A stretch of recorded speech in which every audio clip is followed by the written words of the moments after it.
poursuivons donc notre couverture de ce forum mondial, cette 12e édition du forum urbain mondial qui se tient au Caire. Et on a en ligne notre envoyé spécial au centre des conférences internationales Al-Manara, Noha Alé. Bonjour Noha.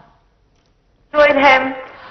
Donc, une nouvelle fois, donc on parle de ce forum et ma question cette fois c'est qu'est-ce qu'il y a, quels sont les thèmes qui seront discutés ou qui sont sur l'agenda de ce deuxième jour du forum? Exactement, Ilham. Alors, on va s'intéresser effectivement à l'agenda. Hier, c'était une séance un petit peu light, comme on dirait, où c'était vraiment une cérémonie officielle qu'il y a eu avec les présidents et ministres invités pour l'inauguration. Aujourd'hui, on rentre dans le vif du sujet. C'est vraiment aujourd'hui que les discussions commencent. Alors, cette année, les thèmes qui vont être abordés sont appelés des dialogues. Et il faut dire qu'il y en a 6 au total. Il représente une plateforme pour les penseurs, praticiens et décideurs du monde entier afin de partager des idées et des solutions sur les thèmes de grande importance. Alors aujourd'hui, ce matin, précisément, le thème était un logement pour notre avenir. Les questions qui seront posées sont comment les villes et les communautés peuvent-elles forger des collaborations pour faire face aux crises actuelles?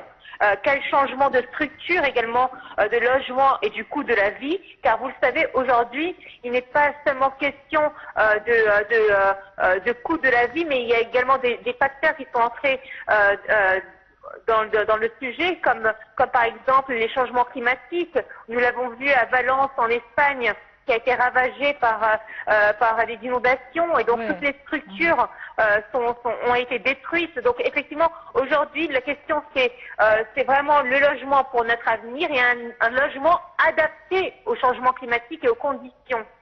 Oui, bien sûr, c'est un sujet très important et très intéressant aussi, vu, comme vous venez de dire, les changements climatiques et aussi les circonstances de guerre, les circonstances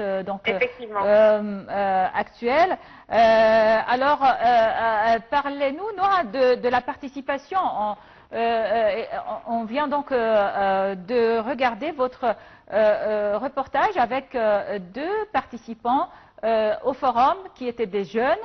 Alors, je remarque donc qu'il y a des jeunes qui sont engagés pour de tels dossiers comme l'urbanisme ou l'urbanisme mondial. Effectivement, il y a une participation de plus en plus jeune. Comme nous l'avons pu entendre à travers l'interview, les générations sont plus concernées et plus sensibilisées car c'est leur avenir qui est en jeu. Et c'est vrai qu'ils ne veulent pas d'un avenir désastreux dans tous les sens du terme.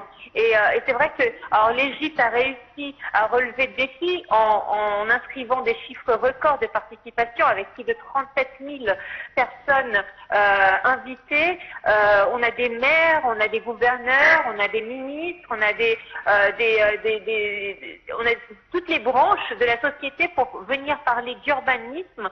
Et effectivement, le thème de l'urbanisme regroupe différents sous-thèmes tels que le climat, tels que le logement, tels que les déchets également.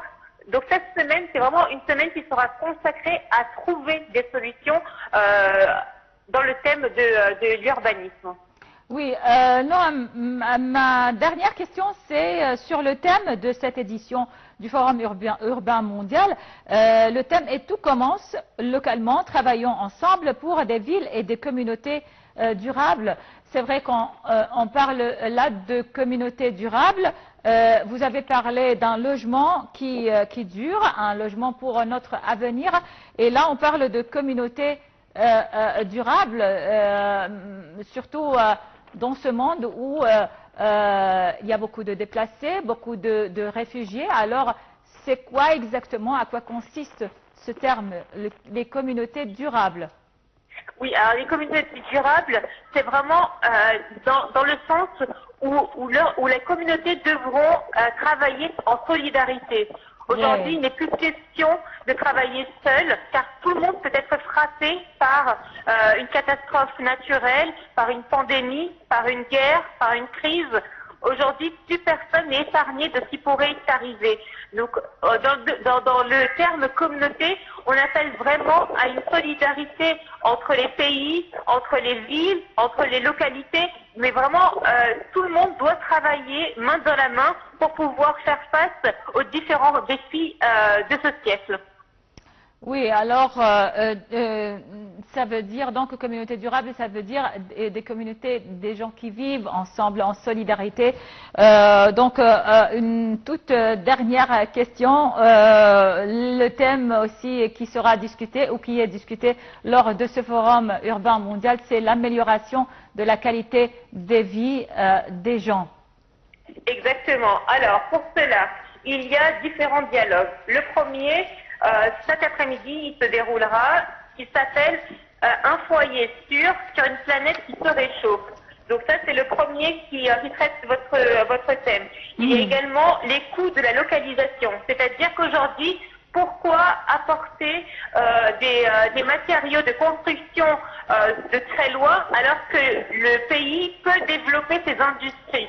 Oui. Et ensuite, on a la perte du foyer. Pour les personnes, par exemple, qui ont perdu leur domicile à cause d'une catastrophe naturelle, à cause d'un conflit, à cause d'une guerre, ces trois thèmes sont dans le cadre de votre question et ils seront effectivement traités minutieusement au cours de ces journées car effectivement, ce sont devenus des sujets très importants. Alors, non, Alain, je dois donc terminer cette intervention tout de suite, puisque les émissions en langue anglaise vont reprendre après quelques minutes. Alors, non, Alain, notre envoyé spécial au Centre des conférences internationales Al-Manara, merci beaucoup pour toutes ces informations concernant ce deuxième journée du 12e Forum urbain mondial. Merci et merci chers téléspectateurs pour votre attention. Et donc je vous laisse avec la suite de nos programmes. Tout de suite, les programmes en langue anglaise prennent la relève avec Angie Meher.